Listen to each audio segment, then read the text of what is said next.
Қайырлы күн, қымбатты көрермен. Бүгін біздің сұрағым бар бағдарламасының кезекті қонағы ерекше тұлға Қазақстанның белгілі продюсері, пиар-менеджер Алпамыс Шаримов.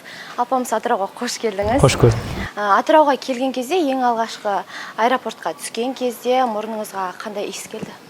Егер де аэропортқа, жалпы Атырауға бірінші рет келген болса, онда ол мен аэропорт емес, онда машинамен, көлікпен келдім. Мен көрші облыстың тумасымын, Батыс Қазақстан облысы Орал қаласынан. Атырау, білмеймін, көп атыраулықтардың өздері маған айтып жатады, біздің қаланың иісі, жаңағы бір кішкене химикалық иістері бар деген сияқты айтып жатады. Олай емес, маған білмеймін, ыстық көрінеді. Күні кеше Астанадан Атырауға келгенде бірден қолыма телефонымды алып, өзім инстаграмдағы историяма түсіріп, Атыраудың әдемі жаңағы аэропорттағы иісі маған өте қатты ұнады. Ыстық, себебі ауа райы керемет, қолайлы, жақсы, маған ұнайды. Сол өзімді қолайлы сезінетін қалалардың бірі. Жалпы Атырауды туралы не білесіз, оны қалай танисыз? Сіздің көзіңізбен қандай Атырау? Ақшамен ба, әлде батырлармен ба? Атырау мен үшін не ақшасымен, не батырларымен, не әдемі архитектурасымен, немесе жаңағы Қазақстандағы маңызды қалалардың бірі ретінде ассоциацияда жоқ. Атырау мен үшін тек қана менің өмірлік махаббатымның дүниеге алып келген қала ретінде сондай көзім алдына бір романтикалық махаббатқа толы. Себебі өзімнің жолдасыма, болашақ жарыма, өмірлік жарым болуға ұсыныс тастаған қала дәл осы қалада болды. Ол Атырау қаласында болды. Осы жерде менің қазір енді әр жігіттен 3 жұрты болатын болса, 3-ші жұртым жаңағы осы жақта, сондықтан олармен де мен тығыз байланыстамын. Сондықтан маған Атырау туысқандық қасиетімен, жаңағы махаббат жағынан маған сондай ассоциация келеді маған көзіме. Жұбайыңыз, естісем, Атыраудікі, иә? Иә, Атырау қаласыныкі. Мен университетте оқып жүрген кезде, ол университетте оқып жүрген кезде, мен қалаға келіп жүрген кезде Орал қаласында таныстық. Сол бойынша бір-бірімізбен танысып, екеуміз бір-бірімізбен көп жаңағы сырласып, тани келіп, содан кейін барып, осылай биыл үйлендім. Алпамыс Шаримов дейтін жалпы кім? Алпамыс Шаримов деген жай ғана өзінің күнделікті жұмысын атқарып жүрген, жаңағы мақсаттарына, өзінің армандаған, алдына қойған армандарына жетуге жүрген қарапайым. Сізді енді көбі продюсер ретінде, жаңа айтып кеттім ғой, пиар-менеджер ретінде таниды. Жалпы мамандығыңыз қандай? Иә, менің мамандығым мәдени тынығу жұмысы. Былай тілмен айтқанда пиар-менеджер, арт-менеджер деген мамандықта деп айтуға болады. Көбіне музыканың саласында жүресіз, жаңа айтып кеттім ғой, продюсерсіз. Жалпы музыкадан хабарыңыз бар ма? Сіздер солай танисыздар мені. Сіздер мені жаңағы енді музыка саласы, шоу-бизнес саласы көзге көрінгендіктен, сіздер солай мені танығандықтан солай танисыздар. Одан бөлек енді менің өзімнің қайырымдылық сонда мен қайырымдылық фондымен атқарылатын жұмыстарым бар. Одан бөлек шетелде көптеген жұмыстар атқарамын. Кадр сыртындағы атқарылатын теле бағдарламаларым бар. Оның көбін біліп жатпайды, мен олардың барлығын танылу үшін емес әсем істейтінім. Кәдімгі жұмыс, мысалы, сіз менен сұхбат алу керек, себебі бұл сіздің жұмысыңыз. Официант бізге су әкеліп берді, ол оның жұмысы. Сол сияқты мен теле бағдарламаларды дүниеге алып келу керекпін, әншіні жарыққа шығару керекпін. Ол мақсатым бір танымал болу емес. Ол кезде мақсатым менің жұмыс жасап, ақша тауып, отбасымды асырау. Жұмыс жасау деп жатырсыз ғой, жаңа тәуелсіз адамсыз ба жалпы? Тәуелсізбін, ешқашанда мен таңғы сағат 9-да тұрып жұмысқа барып, кешкі сағат 6-да жұмыстан қайтатын жұмыс жасап көрмегенмін. Және де өзімнің ұйқым қанған уақытта тұрамын. Ешқандай белгілі бір кісілерге жұмысқа тәуелді емеспін. Оны өзім еркін түрде айта аламын. Мысалы, мен өсіп келе жатқан жас буынмын, сіздің артыңыздан еріп, операторда жас буын сіздің артыңыздан. Осында ешкімге тәуелді болмай, тәуелсіз жұмыс жасау үшін не істеу керек? Қалай еңбектену қажет? Өз-өзіңді жақсы көру керексің, біріншіден. Өз-өзіне көңіл бөлу керексің. Адамдарды жақсы көру керексің. Ол үшін тайм менеджмент, егер кәсіби тұрғыдан айтатын болсақ, тайм менеджментті білу керек. Мысалы, мен телефонымда, мысалы, қазір блокнот мен бұрында ұстайтынмын, қазір айфонның, телефонның біз бүкіл функциясын қолдана бермейміз. Негізі ішінде көптеген функция бар. Оның ішінде біз тек қана фотоға түсеміз, инстаграмға сурет саламыз, жаңағы видеоға түсіреміз, болды. Осы және сөйлесеміз, соларды қолданамыз. Бұның ішінде әртүрлі қазір заман талабына сай мықты бағдарламалар шығып үйретіп келе жатыр. Мысалы, мен өзім тайм-менеджментінде немен құрамын. Мен сізбен қоятын сұхбатымда да мен белгілеп қойдым бүгінгі. Сіздің сол сұрап кетейін дегенім, сіздің бір күндік күн кестеңіз қандай жалпы? Бір күндік күн кестем әртүрлі, сол күнге байланысты. Менде болады таңнан кешке шейін ұйықтайтын күндерім болады. Себебі мен оны қалаймын, ұйықтағым келеді, демалғым келеді. Ешкім мазалағанын қаламаймын. Бір күндер болады, мысалы, бүгінгі күнім өте тығыз, әр сағатым белгілі бір жоспарлы. Кешкі сағат 10:30, 11-де ғана мен босаймын. Жаңағы көрген боларсыздар, көмекшім арқылы барлығын қадағалап бақылап отырамын, және өзімнің қолымдағы тайм-менеджмент болады. Сол сияқты әртүрлі. Мен себебі тұрақты бір күн, екінші күнге қайталанатындай өмір сүргім келмейді. Біріншіден, ол бүгінгі таңда физикалық тұрғыдан мүмкін емес. Бір қалада мен ешқашанда болмаймын. Бір айда мен жоқ дегенде бір мемлекетке шығамын, 3-4 қалада боламын. Жоқ дегенде. Мысалы, осы айда мен 2 мемлекет, 3 мемлекетті көремін, және 3-4 қалаға барамын бір айдың ішінде. Сондықтан оның барлығы мүмкін емес, тұрақты графика деген болмайды.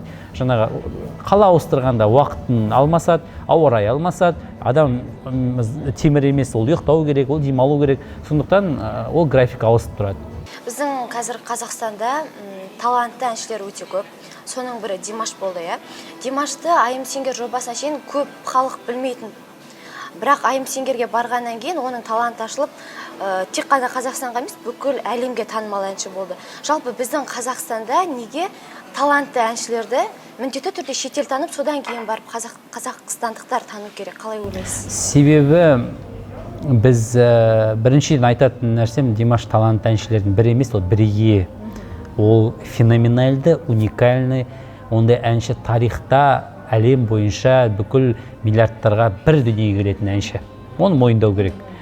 Ал соның мойындаған осындай таланты болғандықтан ғана танымал болып отыр. Ал жаңағы сіздің сұрағыңыз өте дұрыс. Ол Димаш Айым Сенгерға дейін де осы Қазақстанда жүрді. Бұрын неге біз осылай қабылдай алмадық, көтермедік деген. Ол Айым Сенгерға дейін мен Димашпен бірге қызмет атқарып, тәуелсіздіктің 25 жылдығына 25 концерт қойған болатынбыз. Осы Атырау қаласына келдік, Құлсарыға және Атырауға да жеке концертін қойдық. Мен оны жасырмай айта аламын. Билет сатып, ол кезде Димаштың концертіне адам жинау өте қиын болды. Мен әрбір жаңағы мекемеге барам, қолымда билетім бар, әрбір мекеменің есігін қағып сөйтіп жүрдім. Расында да солай болды. Бір қалалар болды, мүлдем оған кім екенін білген жоқ, жинаған жоқ. Біріншіден, бізде мықты кәсіби мамандардың болмауы. Бірден қазақты жамандап кетуіміз қате. Яғни ол кәсіби мамандар, Айым Сенгер сияқты мықты шоу жоқ Қазақстанда, Димашты танытатын. Ондай шоу болған жоқ. Ондай миллиард көрермен жоқ. Сондай шоу болып, Димаш ортаға шығып, соған қатысса Қазақстанда танитын еді, еститін еді. Ол білмеген адам болмағандықтан, мықты пиар-менеджер, мықты адамдар болмағандықтан, оны ешкім тани алған жоқ. Қазір одан кейін таныды, өзінің еңбегі, жаңағы мықты өнердің арқасында танып, содан кейін істеді. Бірақ сізбен келісетін бір нәрсем бар. Расында да біздің Қазақстанда екінші жағынан алып қарағанда танымал қылдырып, табысты адамды мойындау үшін шетелге барып бірінші көрініп келеді, көп адам сөйтеді. Себебі Головкиннің өзі де сол боксшы. Серік Сәпиев пен Головкиннің алып қарайтын болсақ, расында да Головкинді көп танымалдылығы жоғары. Ол үшін жаңағы бірінші бізде солай өзімізді мойындау үшін өзгені мойындатып келу біздің бір аксиома олар, өзгерілмейді. Жаңа айтып жатырсыз ғой, кәсіби мамандар жоқ деп. Сонда біздің қазақ эстрадасында, қазақ шоу-бизнесінде кәсіби емес, жаңа продюсерлердің көбі сонда кәсіби емес па? Жоқ, өйтіп барлығын бірдей айтмын. Сіз продюсерлер кәсіби деп айтқан жоқпын. Кәсіби бағдарлама жоқ деп айтыламын. Димаштың кезінде болған жоқ. Ал айтып көріңізші, мына бағдарламаға неге шығып өйтпеді деп. Айтатын бағдарламасын бәрін кәсіби деңгей деп айта алмаймын. Бірақ қазір мысалы Қазақстанда отандық бағдарламаларымыздың даму деңгейі өте жоғарылап келе жатыр. Сол Айым Сенгер бүгінгі таңда 31-ші арнадан көрсетіліп жатыр Қазақстанда. Қазақстандық өнім ретінде өте жоғарғы деңгейде. Мен күні кеше қарап бастадым, қызыққа YouTube-тан қарадым. Басында ойлағам, бір әшейін бір бұрынғы бағдарламалардың бір жеңіл арзанқол көшірмесі болады деп. Жоқ, олай емес екен. Жақсы қылдырып, өздеріне ерекше формат ойлап тапқан. Аты Айым Сенгер, яғни мен әншімін болғанға сол атқа қатысушылардың деңгейі қандай жоғарыда, қатысушылардың кәсіби деңгейі қандай жоғары. Отырған Әділқазы алқалары Сәкен Майғазиевтен, Мақпал Исабекованың қоятын бағалары қандай кәсіби тұрғыдан, әке-сәкесі жоқ, әдемі баға қойып отыр. Ұнайды, яғни өсу бар, өсіп келе жатырмыз әсем. Қытайдағы айым-сеңгер мен осы Қазақстандағы айым-сеңгердің арасында қандай айырмашылық бар? Енді сіз Қытайды өзіңіз көзіңізбен көріп қайттыңыз. Айырмашылығы енді Қытайда расында да қытайлық бағдарлама ол миллиардтарға арналған, бюджеттік жағынан келгенде өте ауқымды бюджеті бар, сондай үлкен жоба. Оған сен тұр мен атайын деген әншілер қатысатын жоба. Ал бізде ол кәсіби енді шығып келе жатырған әншілер бар, кәсіби әншілер де бар. Кез келген адам өзін сынап көре алатындай, бірінші жаңағы іріктеу турынан өтеді, жаңағы белгілі бір кезеңдерден өтіп барып, айырмашылықтары бар әрине. Бізге әлі де өсіп келе жатырмыз, бірақ мықты кәсіби мамандар әлі де жетіспейді әсем. Түсінікті. Жалпы сіз Димашпен қалай жұмыс жасап бастадыңыз? Біз осы тек тәуелсіздіктің 25 жылдығына арналған концертте қызмет атқардық бірге. Оның продюсері, енді көп адам шатастырады, мені продюсері болды деп, продюсер ешқашан да болған жоқпын. Оның продюсері Димаштың өзінің әкесі. Түсінікті. Бүгінде сіз Бастау тобының продюсерсіз. Жалпы бұл топ қалай құрылды, қандай мақсатта құрылған топ? Енді мен өзім жеке Абай Құнанбаев атамыз айтқан тобырдан алшақ жүруге тырысатын жанмын. Субъективті пікірмен, жеке адамның пікірмен сөйтіп ойластырып жүремін көбінесе. Егер де жаңағы кино саласынан Самал Ислямова сияқты әпкеміз танымал болса, ән саласынан Димаш танымал болса, спорттан Головкин танымал болса, қазақтың ұлттық аспабы домбыраны неге танымал қылдырмасқа деген өзімде ой болды. Сол мақсатпен құрылды. Бастау тобын шетелге таныту ойда бар ма сонда? Енді егер де бір жылда 4 бірдей шетелдік марапатты жеңімпаз атанып келсе олар, шетелдік адамдарға қарағанда бізге қазір қызық айтайын сізге, Қазақстанда заказдарымыз, тапсырыстар шетелге қарағанда аз. Себебі олар «Восходящие звезды» байқауына Ригадан гран-при алды. Иерусалимға барып, Израильда жаңағы әлем музыкасы байқауында World of Music'та жеңімпаз атанды. Одан кейін Бридж ТВ арнасында Нюша Натандармен қатарласып қазақ домбырасы сахнаға шығып, ең үздік топ деген марапатқа ие болды. Одан қалса, күні кеше Голливудқа барып, алтын жүлде алып, Арнольд Шварценеггердің дайындаған World Championships'ында алтын медальді иеленіп келді. Соның нәтижесінде естіп көрген шетелдіктер оны тапсырыс ретінде гонорарларын төлеп тұрып, өздері кештеріне қонаққа шақырады. Міне көрдіңіз бе, шетелде көп барады екен, шетелге. Ал біздің Қазақстанда осындай тапсырыстар түсе ме бұл топқа? Түседі. Жоқ демеймін, түседі. Ертең Гранд-Балда келеді Атырауда. Жоқ, күні ертең бізде шабыт фестивалі болады, сол жерде өнер көрсетеді жігіттеріміз жеңімпаздар ретінде. Елбасының алдында олар бір емес бірнеше рет өнер көрсетті. Бар тапсырыс жоқ деп айта алмаймын. Болашақта Бастау тобынан қандай жаңалықтар, қандай өнер күтеміз? Енді жігіттердің бағыты домбыра болғандықтан мақсатымыз ол Бастау тобын немесе алпамысты танымал қылдыру емес бұл жерде. Бізді ұлттық домбырамызды танымал ету. Елбасымыздың өзі биыл керемет мереке бізге ойлап тауып берді. Шілденің 1-ші демалысы ұлттық домбыра күні. Осы қарсаңда неге скрипка танымал болғанда, гитара танымал болғанда әлемге, неге қазақтың қара домбырасы танымал болмайды деген мақсатпен Бастау тобы әрі қарай жұмыстарын жасайтын болады. Бейнебаяндар, жаңа композициялар, біз білетін тек қана тұрақты күйлер бар, Сарыарқадан Адайға дейін, жаңағы аққу күйлері, сол сияқты неге заманауи күйлерін шығармасқа, заманауи күйлерді неге шығару, қалыптастырмасқа деген бағыт, сол бойынша әрі қарай жұмыс атқаратын боламыз. Айым-сеңгер жобасынан кейін жаңағы Димашпен жұмыс жасап болғаннан кейін сіздің жұмыс кестеңіз бұрынғысынан ұлғайды ма? Әлде сол бағытта тұр? Ешқандай өзгеріс болған жоқ. Көп адам мені әрине сөзсіз Димаштың қасында айым-сеңгерде жүрген кезде таныды. Мен оны ешқандай жоққа шығара алмаймын. Бірақ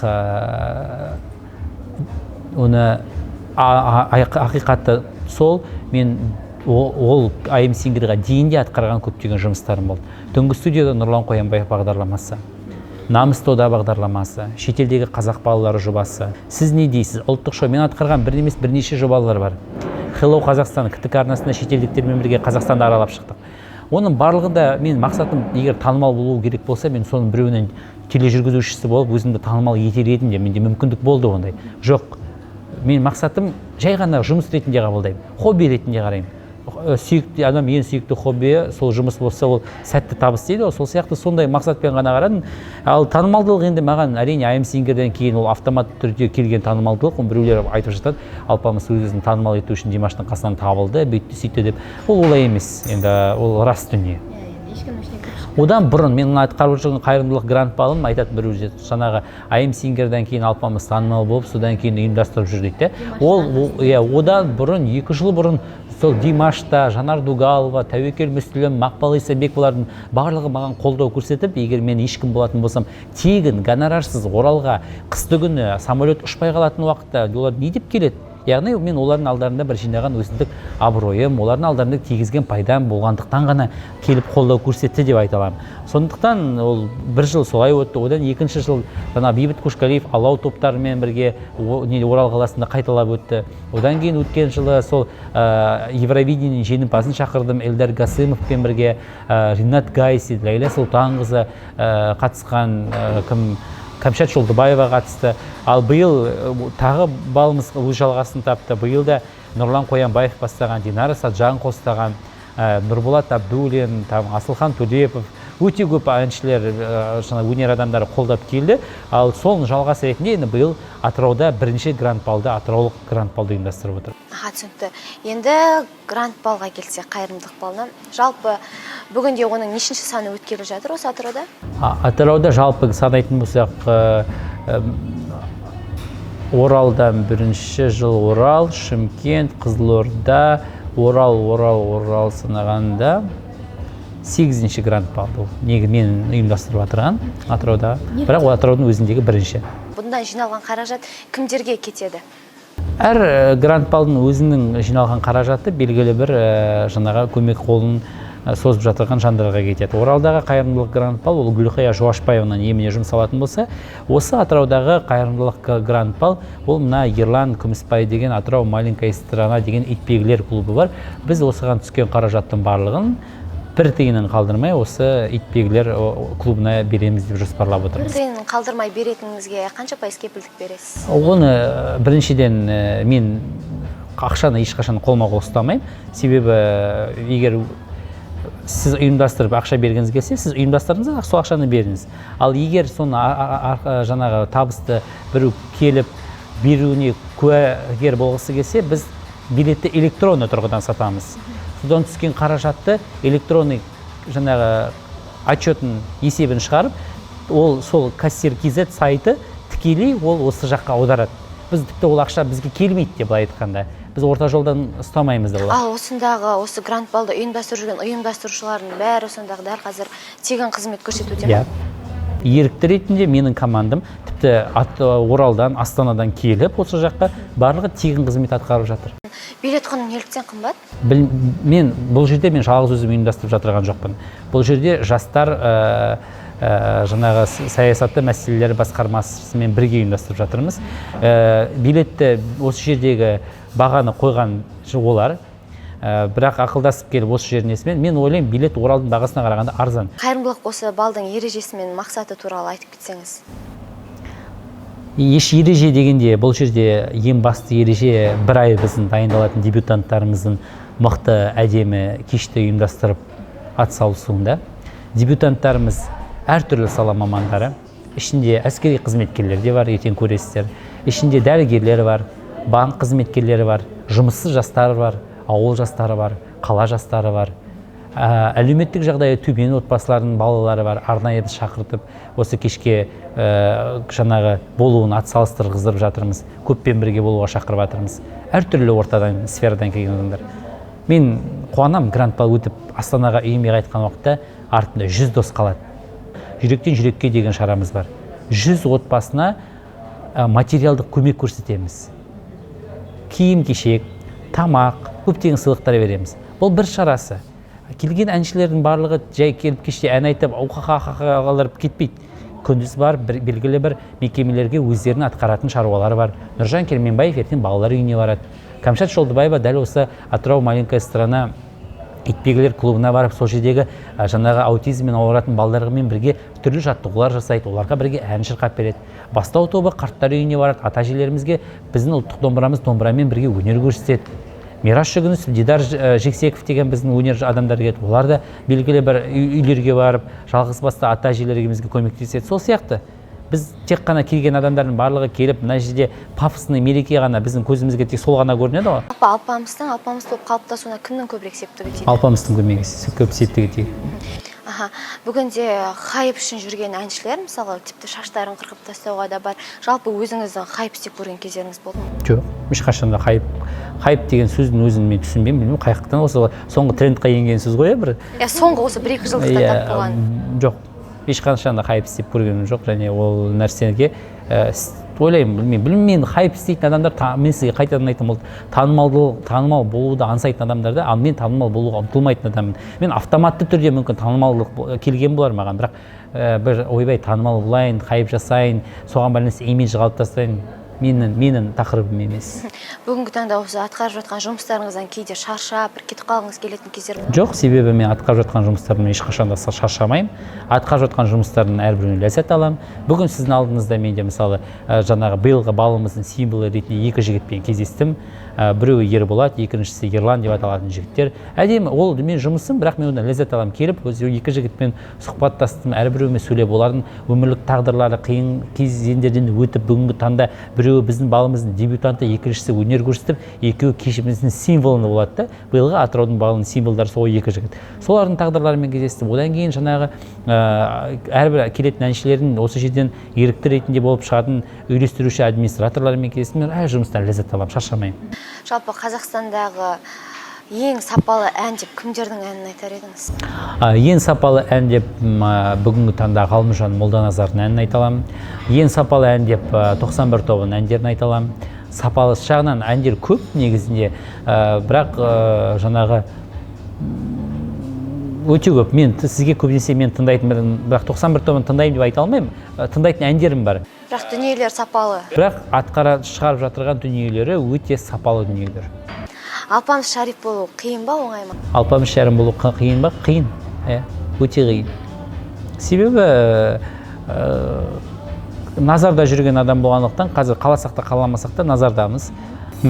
Алпамыс Шариф болу қиын мен үшін, себебі жауапкершілік бар.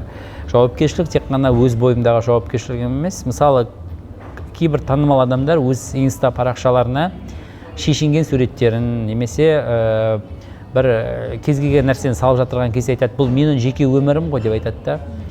Ол жеке өмірі болғанмен ол танымал адам, ол көп адамдарға өзінің ойын сала жүктейді.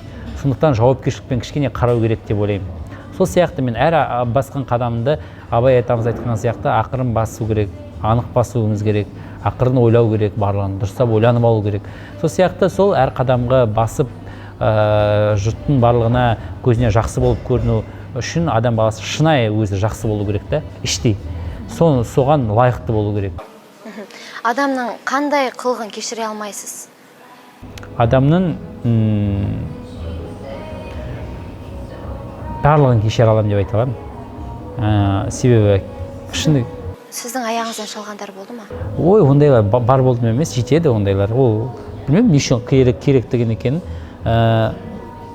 Аяқтан шалу былай тұрсын, адам бізде бір жаман қасиет бар ғой, көре алмаушылық деген. Егер адам өсіп келатқан адамның артынан тартатын дар жеткілікті, әсем көп. Ондайларға қалай қасқайып тұру керек?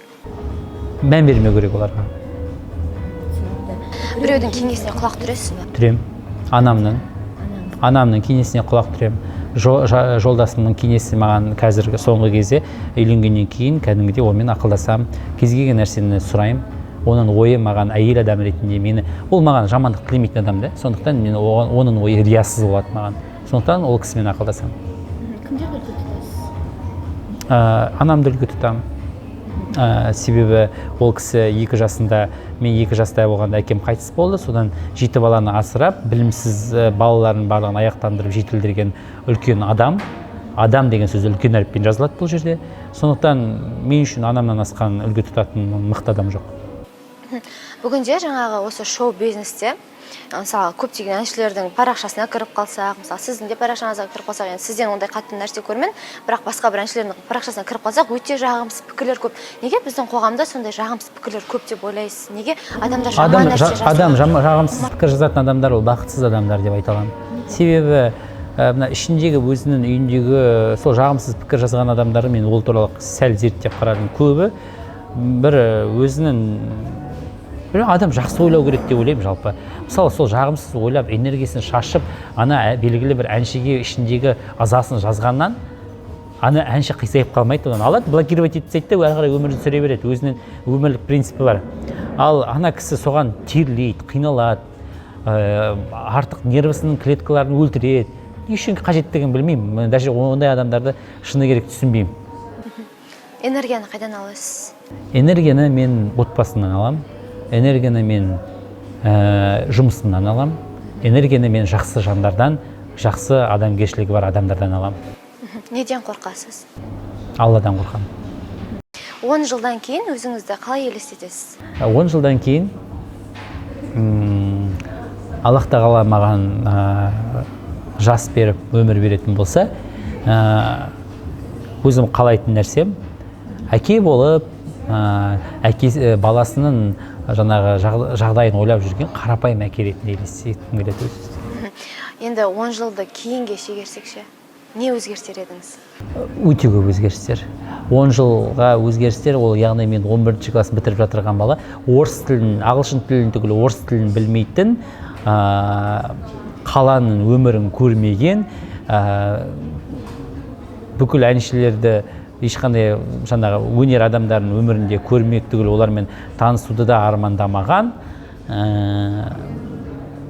әйтеуір бір амбициясы бар сондай бір ауылдың баласы. 9 жыл бұрын солай болды. 10 жыл тіпті 10 жыл болатын болса 10-ші класс. Ол кезде тіпті мен сондай мал жайғап жүрген, суға жаңағы суатқа сиыр айдап жүрген, қой бағып жүрген, жаңағы қар күреп жүрген ауылдың баласы. Бүгінгі сұхбатымыз қаншалықты шынайы болды? 100% шынайы болды. Мен ешқандай сұхбаттарында жалған сөйлемеймін. Осы әңгімеміздің соңын өзіңіздің бір үлгі тұтатын ақын жазушыларыңыздың немесе жаңағы анаңыздың бір сөзімен аяқтасақ. Мен керісінше өзімнің сөзімен аяқтағым келеді. Себебі мен көптеген достарыма үйіне қонаққа барған кезде бір тілек айтамын. Ол бүркіт бол деп айтамын да. Себебі неге сұңқар емес, неге тұлпар емес, неге ит емес? Ит адамның досы, бірақ ауладан асып кетпейді. Тұлпар мықты ат, сәйгүлік бәйгелерден оза шапса да, ол қорадан, жайылымнан алыс кетпейді. Ал бүркітте шекара жоқ. Бүркіт қанатын жайып, Қытайға барама, Ресейге барама, оның биік ұшады. Жаңа бағана пікір жазып жатырған адамдардан, жаңағы сасық әңгімелерге жақын жандардан, өмірдегі бітпейтін күйбің мәселелерден биікте бүркіт. Қанатын кейінге жайып, биікте өзінің еркіндікте өмір сүреді. Сондықтан бүгінгі сұхбатқа шақырғаныңызға үлкен рахмет айта отырып, сізге де бүркіт болуыңызды тілеймін. Рахмет. Рахмет.